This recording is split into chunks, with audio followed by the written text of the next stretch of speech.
कहानी शुरू होती है 1983 के हॉकिंस में, यानी पहला सीजन जब विल गायब हुआ था। विल किसी तरह सरवाइव करके उल्टी दुनिया में बच रहा होता है। उसे नींद में कुछ बड़बड़ाते हुए दिखाया जाता है। तभी अचानक वहाँ डेमोगोर्गन आ जाता है। विल उससे जैसे तैसे बचते हुए भागता है और एक पेड़ पर चढ़ जाता है। लेकिन जैसे ही डेमोगोर्गन वहाँ आता है, ये देखकर विल दूर वाले पेड़ पे कूदने की कोशिश करता है, मगर वो गिरकर बेहोश हो जाता है और डेमोगोर्गन उसे सीधा वेकना के पास ले जाता है। वेकना उसे उठाता है और उसके अंदर कुछ इंजेक्ट करता है। मुझे तो ऐसा ही लगा। अब वो इंजेक्ट कर रहा है या विल से कुछ ले रहा है, आप कमेंट करके बता सकते हो, आपको क्या लगता है। इसके बाद वेकना बोलता है, विल तुम और मैं मिलकर मेरे सारे मंसूबे पूरे करेंगे। अब मेरे ख्वाब पूरे होंगे, और वो कौन से ख्वाब है ये हमें आगे पता चलेगा। तो आपका स्वागत है स्ट्रेंजर थिंग्स की दुनिया में। इससे पहले कि हम कहानी में आगे बढ़े, अगर आप ऐसे ही एक्सप्लेनेशन वीडियो देखना पसंद करते हो तो वीडियो को लाइक करके चैनल को सब्सक्राइब कर लो। सबसे पहले हमें हॉली को दिखाया जाता है और हम देखते हैं कि वो किसी परछाई को हेलो कर रही है। मेरे हिसाब से इस बार हॉली का भी बड़ा रोल होने वाला है। आपको क्या लगता है। तभी उसकी माँ आती है और कहती है, क्या कर रही हो, मैं कब से बुला रही हूँ, और उसे सबको नाश्ते के लिए बुलाने को बोलती है। फिर दिखाया जाता है माइक को, जो बाथरूम का गेट बजाकर कहता है, नैन्सी जल्दी निकलो, नहीं तो मैं यहीं कर दूंगा। मगर उसमें से नैन्सी नहीं बल्कि जॉयस निकलती है और फिर माइक सॉरी बोलता है। फिर दिखाते हैं जोनाथन और विल को, जो माइक के बेसमेंट में सो रहे होते हैं। इससे हमें समझ आता है कि पूरा बायर्स परिवार अभी माइक के घर में ही रह रहा है।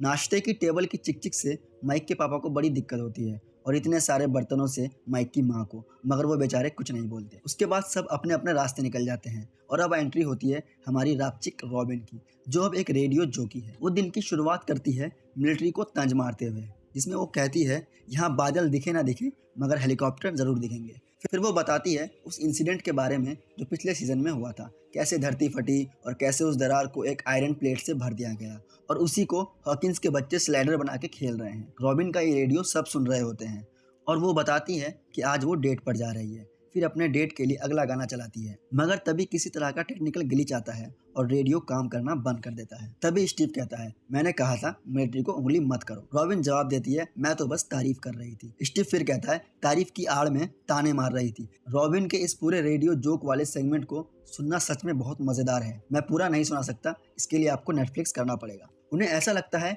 कि ये मिलिट्री वालों ने किया है। तब स्टीव फोन लगाता है डस्टिन को, जो पहले से बहुत ज़्यादा बदल गया है।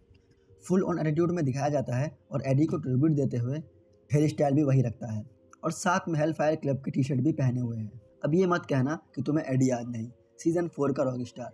अगर अब भी याद नहीं आया तो गूगल कर लेना। चलिए कहानी पर आते हैं। स्टीव डस्टिन से पूछता है, रेडियो बंद हो गया है, लगता है मिलिट्री वालों ने किया है। मगर डस्टिन कहता है, नहीं, मिलिट्री वालों ने नहीं किया, रिमोट खराब हो गया है। डस्टिन स्टीव की बेइज्जती करते हुए कहता है, मैनुअल पढ़ लो, मैं हर वक्त तुम्हारी मदद नहीं कर सकता।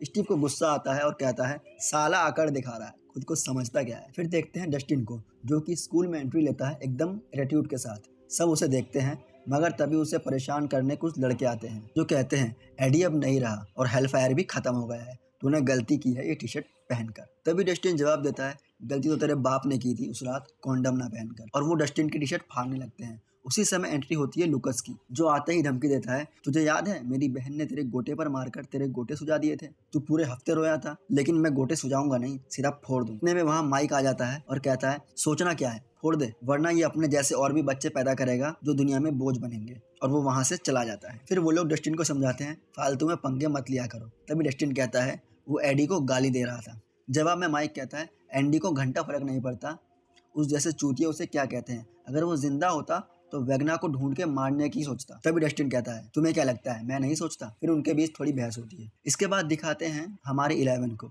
जिसके पीछे मिलिट्री पड़ी होती है। उसे भागते हुए दिखाया जाता है और मिलिट्री हेलीकॉप्टर वगैरह लेकर उसके पीछे होती है, मगर फिर पता चलता है वो कोई और है। हमारे 11 तो ट्रेनिंग कर रही है और अपना ही रिकॉर्ड तोड़ रही है, मगर उसे वो अच्छा नहीं लगता और वो कहती है, मुझे फिर से करना है। हॉपर उसे मना भी करता है, मगर वो नहीं मानती और फिर से करती है और इस बार एक नया रिकॉर्ड बना लेती है। फिर सीन रेडियो स्टेशन की तरफ जाता है, जहाँ सब मैनुअल ढूंढ रहे होते हैं। उन्हें पता चलता है कि ऊपर जाकर ठीक करना होगा, लेकिन स्टीव और जोनाथन नैन्सी के सामने शो ऑफ करने के चक्कर में एक दूसरे से कंपटीशन करने लगते हैं और ऊपर चढ़कर उसे ठीक कर देते हैं। तभी एंट्री होती है मरी की, जो उनके लिए सामान लाता है, और फिर उसका ट्रक नैन्सी और रॉबिन के पास आता है। उधर स्टीव और जोनाथन जब नीचे देखते हैं और बताते हैं कि मैंने ठीक कर लिया, देखते हैं दोनों में से कोई भी नहीं है। फिर मरी एक एक करके उन्हें सामान देता है और जानकारी देता है, आज मिलिट्री वाले अपसाइड डाउन में जाने वाले हैं, हमारे पास बढ़िया मौका है वेगना को ढूंढकर मारने का। फिर दिखाते हैं डस्टिन को जो स्कूल की लैब से सांप चुरा रहा होता है। उधर लूकास बात कर रहा होता है, डस्टिन पागल हो गया है। तभी वो आ जाता है और वो लोग अपनी बात बदल देते हैं। फिर रॉबिन रेडियो में आकर उन्हें एक मैसेज देती है जो कि कोड वर्ड में होता है।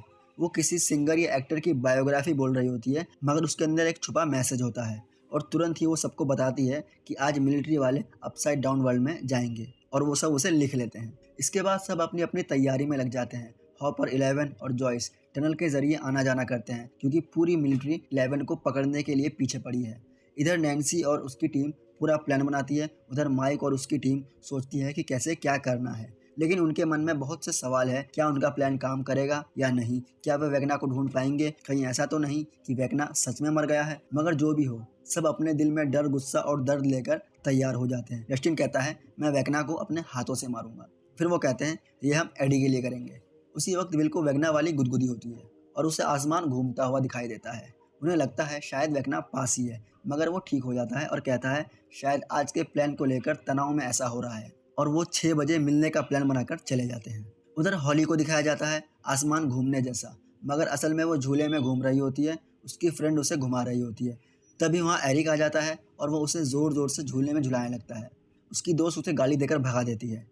इतने में ब्रेक खत्म होता है और टीचर सबको अंदर जाने बोलती है, मगर वो देख लेती है कि हॉली किसी से वहाँ बात कर रही है, जबकि वहाँ पे कोई खड़ा भी नहीं होता। फिर सीन शिफ्ट होता है डॉक्टर के की तरफ, जो किसी तरह की लैब में होती है। उसके पास एक सोल्जर आता है और वो कहता है हम उसे पकड़ नहीं पाए।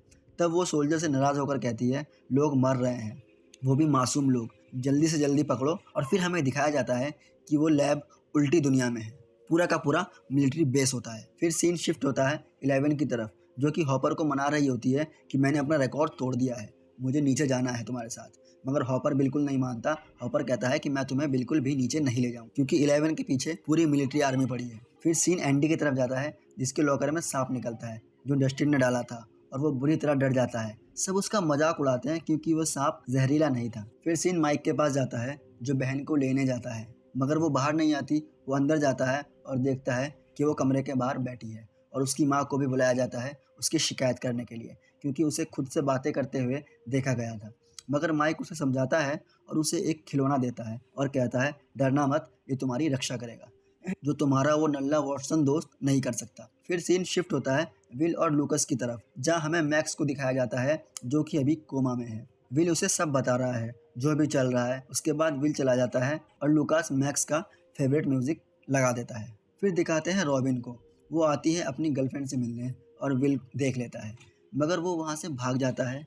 फिर सीन जाता है डस्टिन की तरफ, जो कि एडी की कब्र पर जाता है। किसी ने कुछ लिखा है और तभी डस्टिन डर जाता है और ये हरकत एंडी करता है। फिर एंडी और उसके दोस्त वहाँ आते हैं और डस्टिन को मिलकर पीटते हैं। डस्टिन उनसे लड़ता है, मगर इतने सारे होने की वजह से वो उनसे बहुत बुरी तरह पिट जाता है। फिर दिखाते हैं रेडियो स्टेशन, जहाँ वो सब मिलते हैं और डस्टिन से कांटेक्ट करने की कोशिश करते हैं, मगर नहीं हो पाता। तभी वहाँ 11 और टीम आ जाती है। माइक 11 को देखकर खुश हो जाता है। फिर माइक और 11 बैठकर बातें करते हैं, जब सब खत्म हो जाएगा हम दोनों किसी शांत जगह जाकर रहेंगे। उसके बाद वो सब निकलते हैं अपने अपने मिशन पर, यानी वेगना को ढूंढने।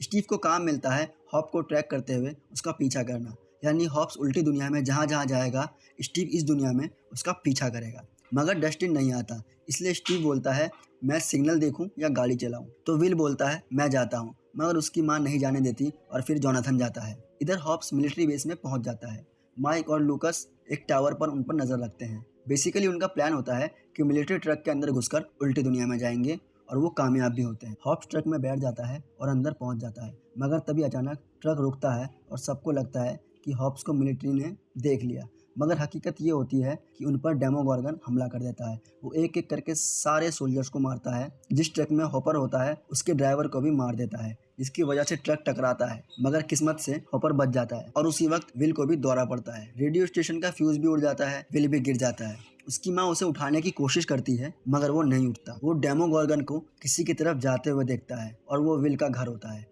जब उसे होश आता है वो बताता है वो आ रहा है उन्हें लेने। विल की माँ पूछती है किसे? विल नैन्सी की तरफ देखता है, मतलब वो हॉली को लेने आ रहा है। ये सुनते ही नैन्सी और 11 निकल पड़ते हैं, सब कुछ रॉबिन को सौंपकर। फिर दिखाते हैं हॉली को जो अपने रूम में होती है। तभी उसकी छत में डंजन गेट खुलता है और वहाँ से निकलता है डेमोगोर्गन और यहीं पर होता है एपिसोड 1 का एंड। नेक्स्ट एपिसोड के लिए सब्सक्राइब का बटन दबाएं।